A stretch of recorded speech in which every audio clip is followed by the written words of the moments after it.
20 ঘণ্টাতেও উদ্ধার হয়নি 2 বছরের শিশুটি।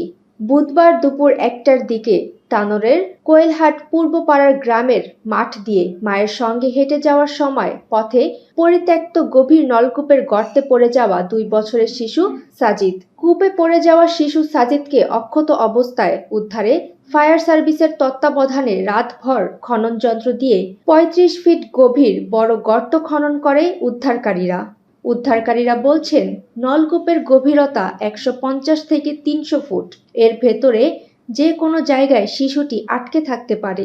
উদ্ধার কাজে রাজশাহী ও চাঁপাইনবাবগঞ্জের 3টি ইউনিটের সময় পেরিয়েছে 20 ঘণ্টা।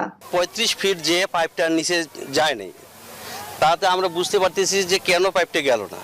হয়তো বা বাচ্চাটা সেখানে আটকে থাকতে পারে, বা আমরা এই পর্যন্ত গেলে ইনশাল্লাহ আমরা একটা ভালো কিছু জানাতে পারবো বলে আমি মনে করি। বুধবার 10 ডিসেম্বর দুপুরে গর্তে পড়ে যাওয়ার পর থেকে উদ্ধার কাজ শুরু হলেও এখন পর্যন্ত বাচ্চাটির অবস্থান ও শারীরিক অবস্থা সম্পর্কে জানতে পারেনি উদ্ধারকারীরা। এলাকাবাসীর অভিযোগ, এ ধরনের গর্ত কেন ঢেকে রাখা হলো না। সুমাইয়া ফারাজি, দৈনিক আর নিউজ।